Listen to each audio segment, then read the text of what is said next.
Alhamdulillah pada pagi hari ini bisa mendapatkan pengingat kembali dari Ustadz Karna ya tentang ciri-ciri ilmu bermanfaat ya. Dan juga tadi ditegaskan oleh Mas Yatno, nggak ada dikotomi ilmu agama dan ilmu umum. Dan memang tantangan kita di era sekarang ini bahwa ilmu umum saja membuat kita bisa tersesat kemana-mana. Namun kalau hanya ilmu agama, maka menghadapi zaman yang semakin kompleks ini, kita juga sulit untuk bisa memberikan manfaat yang lebih. Makanya khususnya nanti buat anak-anak kita ini, bahwa nasihat Ustadz yang masih saya pegang itu adalah menjadi prinsip saya, ilmu agama utamakan, ilmu umum jangan ketinggalan. Sebenarnya jangan ketinggalan ini bukan berarti ilmu umum ini belakangan gitu, menjadi hal yang sepele. Justru jangan ketinggalan ini, justru kita harus yang terdepan gitu dalam ilmu umum. Seperti yang sudah kita rasakan dari alumni-alumni Al-Imdad ini luar biasa ya, banyak yang berkiprah di berbagai bidang. Dan justru dakwah sekarang ini mensyaratkan banyaknya keahlian yang harus kita miliki agar manfaat yang kita berikan menjadi semakin luas.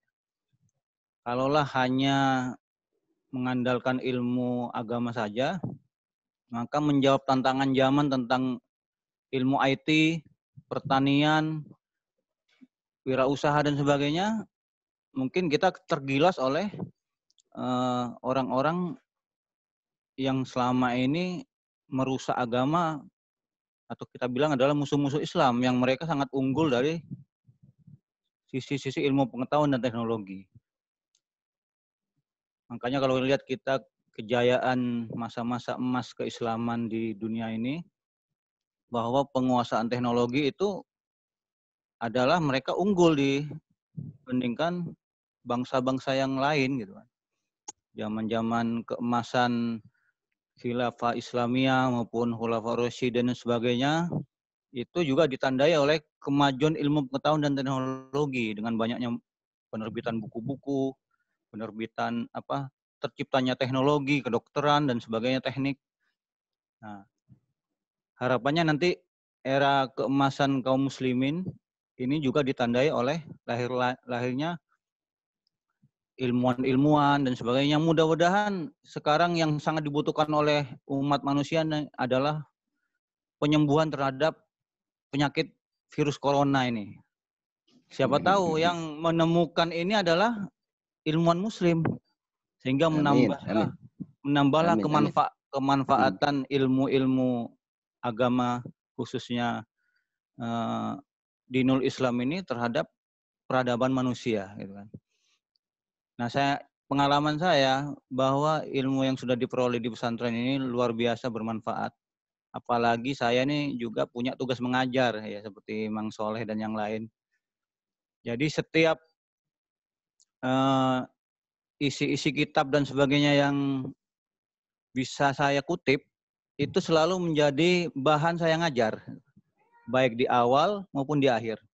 Meskipun yang saya hadapi kalau di Sumatera Utara ini mahasiswanya mayoritas non-muslim. Tapi mereka antusias dengan filosofi-filosofi dan intisari-intisari ilmu yang berasal dari kitab-kitab itu. Misalnya bagaimana saya memotivasi mereka supaya rajin menulis. Saya kutipkan misalnya, ilmu itu laksana binatang buruan, maka jeratlah dia dengan menulis. Itu kan istilah dari Ali bin Abi Thalib, karamallahu wajhah. Ya. Saya ada tulisan dulu itu. Lalu saya juga sampaikan kutipan-kutipan yang lain berasal dari ulama-ulama. Dan mereka masuk. Dan saya sampaikan contoh-contohnya, sukses story-nya dan sebagainya. Ini menjadi pintu dakwah yang luar biasa. Apalagi bisa kita tunjukkan keteladanan kita bahwa yang kita lakukan ini bisa bermanfaat buat orang lain secara konkret. Apa konkretnya menulis bisa bermanfaat? Oh, menulis itu bisa membantu orang yang sedang membutuhkan bantuan, bisa memberitakan sesuatu yang kita kemudian bisa membantu bergotong royong menyelesaikannya. Bisa membuka mata orang supaya sadar dan sebagainya. Alhamdulillah. Jadi saya merasakan itu dan saya tularkan kepada anak saya di rumah. Alhamdulillah 3 anak saya juga pesantren. 2 orang hafizah sudah selesai 30 juz semua hafalannya. Dan insya Allah 2 anak saya yang lain juga sedang ada yang di pesantren di Pekanbaru dan satu lagi masih kelas 5 SD akan masuk pesantren SMP. Alhamdulillah lebih baik daripada saya. Kalau dulu bisa masuk pesantren saat kuliah, sekarang anak saya sejak SMP pun sudah merasakan kehidupan di pesantren.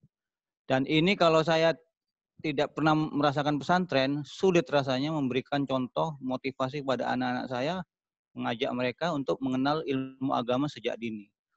Sehingga nanti kehidupan berikutnya mungkin lebih baik daripada orang tuanya. Itu saja Mas Yatno dan mamang-mamang sekalian, sekedar sharing dari saya. Ya. Assalamualaikum warahmatullahi wabarakatuh.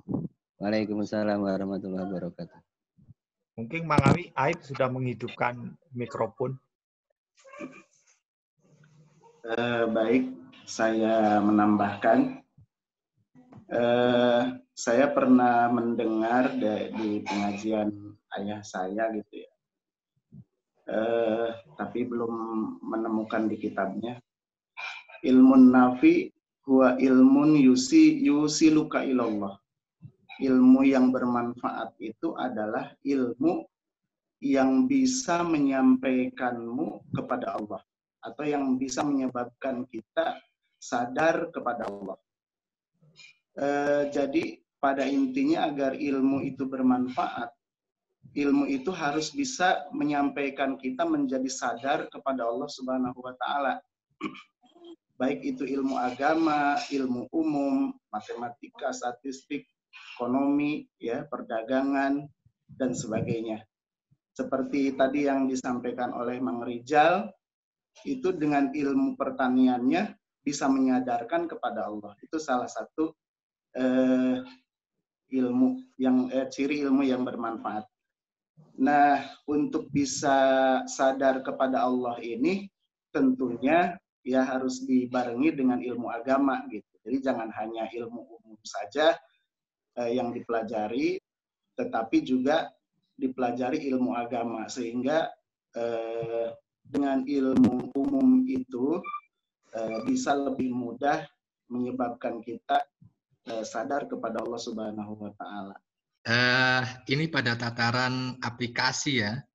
Tadi sebagaimana disampaikan Mang Gus Soleh tadi, saya juga mengalaminya gitu. Jadi pernah pada satu kondisi di mana saya pengen, ya itu tadi dilema antara pesantren atau kuliah gitu ya. Waktu itu saya sempat juga mau berhenti dari kuliah di IPB, cuman tidak dikasih sama keluarga gitu. Karena juga kenapa saya bilang begitu? Karena pada satu sisi itu ada dilema seperti tuntutan ya. Kalau di pesantren kan misalnya dulu kita dituntut untuk menghafalkan tasrif gitu ya. Sementara kuliah juga ada tuntutannya juga. Jadi misalnya harus mengumpulkan materi laboratorium, ujian dan lain-lain. Nah sekarang pada tataran aplikasi, mungkin Mang Gus atau Mang Aib atau siapapun nanti ya yang kebetulan berkecimpung dalam dunia pesantren hingga saat ini, dan mempadukan antara ilmu umum dan agama. Jadi bagaimana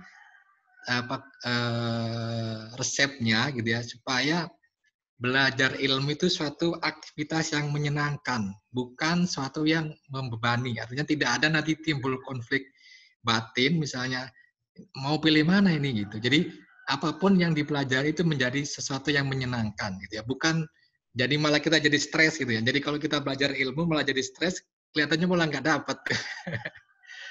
Jadi bagaimana supaya sama-sama enak. Jadi siapapun yang belajar nantinya gitu ya, atau mungkin untuk keluarga kita atau siapapun nanti kita bisa berbagi pengalaman. Jadi bagaimana supaya belajar ilmu entah itu agama, entah itu ilmu umum itu saling saling mendukung gitu juga. Dan bagi saya kalau misalnya orang di pesantren, misalnya tiba-tiba gara-gara pesantren umumnya jadi tertinggal, itu malah kurang bagus nanti image-nya. Jadi orang takut nanti masuk pesantren gitu. Nah, bagaimana mungkin resep-resepnya? Mungkin dari Mang Ayub atau Mang Gus Soleh, supaya nanti jadi aktivitas menyenangkan gitu, Mang. Dalam belajar ilmu apapun itu, terlepas dari agama atau ilmu umum, kan yang penting ilmu manfaat. Saya kira nggak perlu dipermasalahkan. Jadi yang masalah kalau kita belajar ilmu malah jadi stres gitu. Ya, terima kasih, Mang. Ya. Itu masukan yang luar biasa. Ada lagi? Sudah masuk tuh Mas Yayo tuh. Mana? Ada ini Mang Rijal, mangga, Mang Rijal. Waduh, kita waktunya ini ya, 10 menit lagi ini ya, karena saya jam 7 harus ada sesuatu yang saya harus kerjakan biasa pagi-pagi. Silakan, Mang. Ya, saya ingin memaknain juga sedikit saja tentang kalau dalam pertanian itu tentang ilmu tawakal. Baik perdagangan maupun pertanian, tapi saya menerapkan di ilmu pertanian. Tentang ilmu tawakal, di mana sebagai petani itu sangat bertawakal sekali terhadap hasil yang mereka tanamkan. Nah, kita terapkan seperti itu. Sehingga saya nggak tahu sumbernya ini, saya lagi cari juga, mungkin Ustadz yang lain bisa cari, bantu tolong dicarikan. Saya cuma ingat doa yang diajarkan oleh kakek saya, bahwa kalau kamu mau menanam suatu tanaman, maka bacalah doa Allahumma kama araitana awaluhu fa'arina akhiruhu. Artinya, ya Allah ya Tuhan kami, perlihatkanlah kepada kami hasil akhir cocok tanam kami sebagaimana Engkau memperlihatkan hasil awalnya. Saya kira itu saja yang sering saya setiap mau nanam, Allahumma kama araitana awaluhu fa'arina akhiruhu. Saya kira